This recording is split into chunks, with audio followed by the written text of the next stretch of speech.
আমরা রোডকে elevated road বা banking অবস্থায় কেন দেখি তার লজিকটা কি।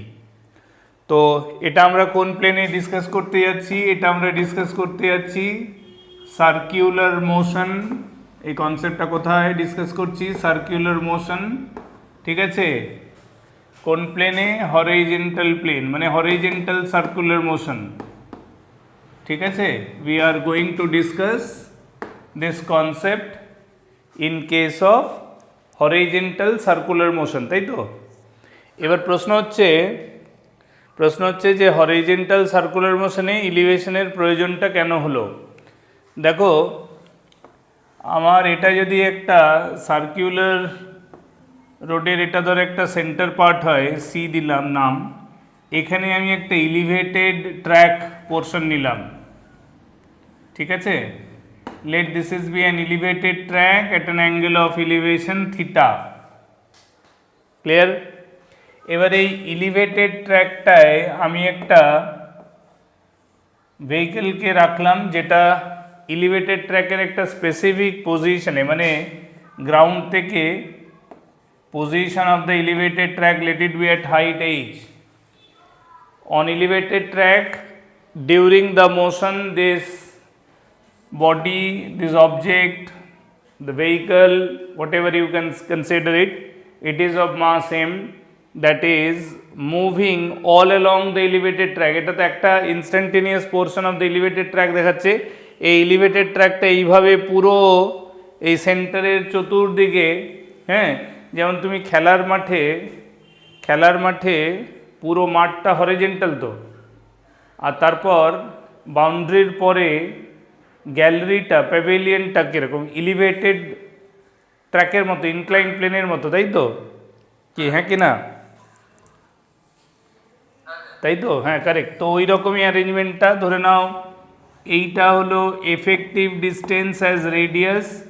এই পোর্শনটাকে অলমোস্ট আমরা ইগনোর করতে পারি বা ধরে নাও এক্স, কারণ এক্স্যাক্টলি যে পজিশনে এই গাড়িটা রয়েছে তার bottom of the incline plane থেকে একটা সার্টেন হাইট আছে, তার মানে সাইড ওয়াইজও একটা পজিশন আছে। তো আমি এই ওভারঅল ডিস্টেন্সটাকে, এই ধরো এইটাকে x1 এটাকে x2 করে ওভারঅলটাকে আমি রেডিয়াস আর ধরলাম।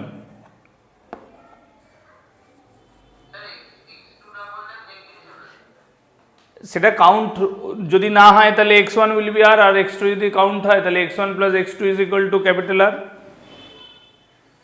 সেটা নিয়ে কনসেপ্টে কোনো ঝামেলা নেই, ঠিক আছে। যদি আমরা x2টা কাউন্টেবল ধরি উইথ রেসপেক্ট টু x1, তাহলে x1 প্লাস x2 মিলে আর হবে, আর যদি x2টাকে ইগনোর করি তাহলে x1 একাই আর হবে। বুঝতে পেরেছো? ফাইন। এবার গল্পটা হচ্ছে এই এলিভেটেড ট্র্যাকটা দুরকম, যদিও practically it is definitely a rough elevated track, তাই না। আমরা তো স্মুথ এলিভেটেড ট্র্যাকের রোডের পোর্শনটা স্মুথ ভাবতে পারি না। তাও যদি আমরা ভাবি, একটা physics is the all about the assumption, হ্যাঁ, about the discussion of various things under various possibilities, তাই তো। তো আমরা যদি একটা পসিবিলিটি ধরে নিই যে কেস নাম্বার 1 ধরলাম, late this inclined plane be the smooth surface, ঠিক আছে। আমি এই ইনক্লাইন্ড প্লেনটাকে স্মুথ সারফেস ধরে নিলাম, ফ্রিকশন নেই। তাহলে কি গল্পটা দাঁড়াবে দেখো। তাহলে বলছে weight of the body which is in the process of circular motion, তার ওয়েট ভার্টিক্যালি ডাউনওয়ার্ড অ্যাক্ট করছে mg, তাই তো, mg ডাউনওয়ার্ড অ্যাক্ট করছে। এবার contact force from the elevated track is something like this n। Contact force যেটা elevated ট্র্যাকের জন্য যে কন্ট্যাক্ট ফোর্সটা কাজ করছে সেটা n। এবার প্রশ্ন হচ্ছে যে ডিউরিং দ্য মোশন আমি যদি এলিভেটেড ট্র্যাকটাকে এই পয়েন্টের অ্যাবাউট এই r ডিস্টেন্সে চতুর্দিকে, হ্যাঁ না, দেখতে পাচ্ছি, তার মানে এলিভেটেড ট্র্যাকটায় এই বডিটা if it does not slide along the elevated track along the incline plane, that means ওটা নিচের দিকেও নামছে না আবার ওপরেও যাচ্ছে না, সেক্ষেত্রে আমরা যদি কন্ডিশন নিই, condition if this mass m does not slip along the inclined plane, does not slip along the inclined plane, then its circular motion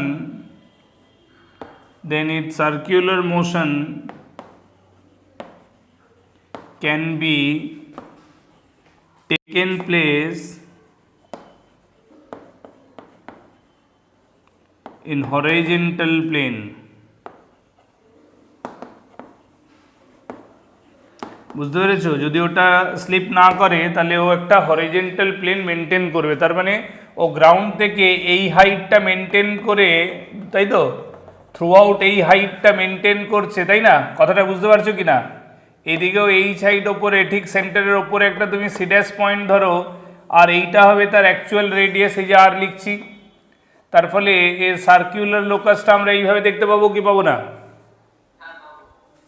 তাই না? ওটা হয়তো অ্যালং দ্য গ্রাউন্ড যাচ্ছে না, কারণ ও তো গ্রাউন্ড থেকে ওপরে এলিভেটেড ট্র্যাকের একটা পয়েন্টে কন্ট্যাক্টে থেকে ঘুরছে, অ্যালং দ্য ট্র্যাক নিচেও নামছে না, ওপরে উঠছে না, during the completion, during the process of moving along the path of circle. বুঝতে পারছো? তার ফলে আমি যদি ওই পয়েন্টটা যেটা কিনা ওর কন্ট্যাক্ট হয়েছে গ্রাউন্ড থেকে এই হাইটে রয়েছে, তাহলে ও সবসময় গ্রাউন্ড থেকে সব দিকে এই হাইটেই থেকে যাবে, তাহলে তার প্লেনটা এটা হবে, এইটা হবে তার অ্যাকচুয়াল রেডিয়াল লাইন, এইটা হবে অ্যাপিয়ারিং সেন্টার। তার মানে আলটিমেটলি সার্কুলার মোশনটা কোন প্লেনে কাজ করছে? হরিজন্টাল প্লেনে, হ্যাঁ কি না? এবার আমরা জানি যে যখন পার্টিকেল যে প্লেনে সার্কুলার মোশন করবে, the presence of centripetal force as well as centrifugal force দুটোই ওই প্লেনে থাকতে হবে, তাই তো? কারেক্ট। তাহলে আমাদের সেন্ট্রিপিটাল ফোর্সটা এই দিকে থাকবে, এই জায়গায় আমার সেন্ট্রিপিটাল ফোর্স আসা উচিত, ক্লিয়ার? আর এই দিকে আমার সেন্ট্রিফিউগাল ফোর্স থাকবে, ক্লিয়ার? কোনো ডাউট আছে? নেই তো? তাহলে এবার কথা হচ্ছে এই সেন্ট্রিপিটাল ফোর্স কে প্রোভাইড করবে? এমজি তো করতে পারবে না, কারণ এমজি তো ভার্টিক্যালি ডাউনওয়ার্ড অ্যাক্ট করছে। তাহলে সেন্ট্রিপিটাল ফোর্স কে প্রোভাইড করবে? দেখো, এই যে নর্মাল রিয়াকশনটা, if I resolve normal reaction into component, আমি যদি নর্মাল রিয়াকশনটাকে দুটো কম্পোনেন্টে ভেঙে দিই, জিওমেট্রিক্যালি এটা থিটা আবার এটা থিটা আবার করসপন্ডিংলি এই অ্যাঙ্গেলটা থিটা, তাহলে ওপরের দিকেরটা হয়ে গেল এন কস থিটা, আর হরিজন্টালি ভেতরের দিকে হয়ে গেল এন সাইন থিটা। বুঝতে পারছো কি না? তাহলে পার্টিকেলটার যদি ট্যানজেনশিয়াল ভেলোসিটি ভি থাকে, তাহলে সেন্ট্রিফিউগাল ফোর্স এফসিটা বাইরের দিকে। তার মানে আমি যদি এটাকে আবার আলাদা করে একটা জায়গায় ড্র করে দেখি, তাহলে আমার কাছে থাকছে এন এদিকে ছিল, এন এর একটা কম্পোনেন্ট এন কস থিটা উপরের দিকে, N sine theta horizontally inward, এখানে M V square by R, যেটাকে আমরা এফসি দিয়ে রিপ্রেজেন্ট করছি, and M G this way. এটাই তো total forces that is acting on this mass, হ্যাঁ কি না? বুঝতে পারছো? Total forces acting on this object which is moving along the path of on a plane of horizontal circle. Here we are not considering any frictional force. বুঝতে পারছো? আমরা কোনো frictional force consider করছি না। কেন করছি না? কারণ আমরা ধরে নিচ্ছি এটা স্মুথ ইনক্লাইন প্লেন। তাহলে এটা যদি স্মুথ ইনক্লাইন প্লেন হয়, therefore we can write down n cos theta that is equal to mg, এটা একটা ইকুয়েশন। ভার্টিক্যাল ফোর্সেস আর balancing, n cos theta mg এর ইকুয়াল হবে, তাই তো? and n sin theta that must be equal to mv square by r. This should be equation 2. Equation 1 ta justifying the forces along the vertical plane where forces are balancing each other. R horizontal plane কি হচ্ছে n sin theta is appearing as if it is the centripetal force in this situation. আর সে কাকে counterbalance করছে? Centrifugal force, which can be given by the expression mv square by r. তাহলে centripetal force centrifugal ফোর্সের equal হলো horizontal প্লেনে যখন motion হচ্ছে তখন vertical forces are just balancing each other, then N cos theta is equal to M G. এবার আমি যদি এটাকে সলভ করার জন্য ইকুয়েশন 2 ডিভাইডেড বাই ইকুয়েশন 1 করে দিই, তাহলে this by this is equal to tan theta, so tan theta is equal to v square by r g. দেখো এখানে যে হরিজন্টাল সার্কুলার মোশন হচ্ছে for this particle which is appearing at a position on smooth inclined plane, and during the motion along the inclined plane it is neither sliding down the inclined plane nor sliding or going up the inclined plane. বুঝতে পারছো? inclined plane নিচের দিকেও নামছে না, আবার inclined plane উপরের দিকেও যাচ্ছে না। যখন কিনা এই সারফেসে একটা জেনারেল টেন্ডেন্সি হওয়ার কথা বডিটার, তাই না? ইনক্লাইন প্লেনে কোনো মাস থাকলে তার জেনারেল টেন্ডেন্সিটা কি হয় বলো? একটা যে কোনো ইনক্লাইন্ড প্লেনে আমরা কোনো একটা অবজেক্টকে রাখলে তার জেনারেল টেন্ডেন্সিটা ইনক্লাইন্ড প্লেনে কীরকম? সে ওই জায়গাতেই থাকবে, ডাউন দা আসবে। কেন আসবে? কারণ হচ্ছে আমরা যে এমজিটাকে এখানে লিখছি, এই এমজির সবসময় দুটো রিজলভ কম্পোনেন্ট হবে, তো এটা একটা এটা। তাহলে এই এমজির এই কম্পোনেন্টের জন্য স্লাইডিং টেন্ডেন্সি আসবে। তো জেনারেলি স্লাইডিং টেন্ডেন্সি থাকলেই ফ্রিকশন ফোর্স ওপরের দিকে কাজ করে, কিন্তু এটা স্মুথ সারফেস, এমজির কম্পোনেন্ট নিচের দিকে থাকা সত্ত্বেও ওটা স্লাইড করছে না। কারণটা কি? কারণ যদি আমি এমজিকে ভাঙি তাহলে একই রকমভাবে আমি সেন্ট্রিফিউগাল ফোর্সকেও ভাঙতে পারি। সেক্ষেত্রে সেন্ট্রিফিউগাল ফোর্সকে যদি ভাঙি তাহলে এই কম্পোনেন্টটার এই কম্পোনেন্টটা ক্যান্সেল হয়ে যাবে। বুঝতে পারছো? কিন্তু আমরা কি করতে পারি, মানে একসাথে দেখো নিয়ম হচ্ছে যখনই একটা সিচুয়েশনে মাল্টিপল ফোর্সেস থাকবে তখন তোমাকে প্লেনার জিওমেট্রি হিসেবে 2D কাইনেমেটিক্সে তোমাকে যে কোনো একটা প্লেন ডিসাইড করে নিতে হবে যেই প্লেনে তুমি ইকুয়েশনস লিখবে। সেটা কীরকম হবে? It can be one set of mutually perpendicular lines like this. একটা লাইন যদি তুমি হরিজন্টাল নিচ্ছ তাহলে অন্যটা ভার্টিক্যাল নিতে পারো, অর তুমি যদি একটা লাইন ইনক্লাইন প্লেন নাও তাহলে অন্যটা পারপেন্ডিকুলার টু ইনক্লাইন নিতে পারবে। বুঝতে পেরেছো? মানে এরকম হবে না এইটা পসিবল এইটা পসিবল, কিন্তু তুমি যদি এখন এরকম করতে চাও ভার্টিক্যাল নিলে আর এইটা নিলে, তাহলে দিস সেট এটা তো 90 ডিগ্রি নয় না, তাহলে এই পসিবিলিটিটা হবে না। তার মানে সবসময় করতে হয় কি, ফ্রি বডি ডায়াগ্রাম করলে দিয়ে তুমি যখনই resolution of forces resolution of ভেক্টরসের কথা ভাবছো তখন তোমাকে ভাবতে হবে যে কোন ভেক্টরটাকে রিজলভ করব আর কোন ভেক্টরকে রিজলভ করব না। এটা ডিসাইড করতে হবে যে তুমি কোন দুটো মিউচুয়ালি পারপেন্ডিকুলার লাইনকে রেফারেন্স হিসেবে ইউজ করতে চাইছো ফর রাইটিং দ্য ইকুয়েশনস। ঠিক আছে? যে দুটো প্লেন তুমি যদি এই দুটো লাইনে লিখতে চাও তাহলে তোমার রিজলিউশন কি হবে, যে যারা হরিজন্টাল বা ভার্টিক্যালে নেই তাদেরকেই রিজলভ করব। যেমন আমি করলাম কি, আমি যদি রেফারেন্স লাইন হরিজন্টাল আর ভার্টিক্যাল নিই তাহলে আমার হিসেবে এমজিকে রিজলভ করার দরকার নেই, সেই জন্য আমি এমজি রেজলিউশন প্রথমে দেখাইনি। বুঝতে পেরেছো আমি কি বলছি? যেহেতু আমি হরিজন্টাল আর ভার্টিক্যালে লিখতে চাইছি ইকুয়েশন, তো MG is already along vertical. আমি রিজলভ কাকে করছি? এনকে, কারণ এন এই দিকে অ্যাপিয়ার করছিল, উইচ ইজ নাইদার হরিজন্টাল নর অ্যালং ভার্টিক্যাল। বুঝতে পারছো?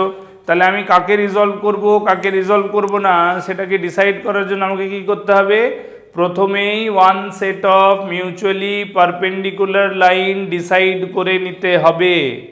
ঠিক আছে, যখনই আমরা one set of mutually perpendicular line decide করে নেব তখন দেখব যে which are the forces appearing along those two lines and which are those forces which are not appearing along the reference lines। তাহলে যারা এক্সিস্ট করবে না along the reference lines শুধু তাদেরকেই রিজলভ করব। সেই জন্য এখানে এনকে রিজলভ করেছিলাম, রিজলভ করে হরিজেন্টালে আনলাম আর ভার্টিক্যাল আনলাম। তাহলে আমার কাছে এই চারটা ফোর্সেসের ইউটিলিটি থাকলো। ঠিক আছে, সেই হিসাবে লিখলাম যে vertical forces are equal n cos theta is equal to M g, কারণ বডিটা তো ভার্টিক্যালি ওপরে নিচে হচ্ছে না। Horizontally n sine theta must be equal to m V square by r, n sine theta is m V square by r. এবার করলাম কি, ইকুয়েশন টুকে ইকুয়েশন 1 দিয়ে ডিভাইড করে দিলাম। তাহলে কি পেলাম, tan theta is equal to v square by r g. এটাই ছিল ভেলোসিটি আর অ্যাঙ্গেলের মধ্যে রিলেশন যখন আমরা ডিসকাস করেছিলাম যে কেন টু হুইলার ভেহিকলকে ইনওয়ার্ড বেন্ড করতে হয় while moving along a path of circle, আর সেক্ষেত্রেও কতটা ইনওয়ার্ড বেন্ডিং করতে হবে, মানে কতটা থিটা দিয়ে নিজেকে, কতটা থিটা অ্যাঙ্গেলে নিজেকে ইনওয়ার্ড রোটেশন টিল্ট করে রাখবে ডিউরিং দ্য সার্কুলার মোশন।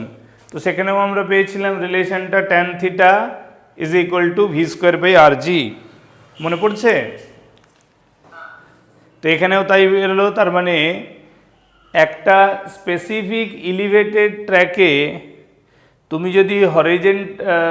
যদি সার্কুলার মোশন করতে চাও, প্রোভাইডেড ইলিভেটেড ট্র্যাকটা স্মুথ ট্র্যাক, আর during the motion while moving along the elevated track, if you are not sliding along the elevated track line, elevated plane along, তুমি slide করছো না neither downward nor upward, that does mean you are performing horizontal circular motion।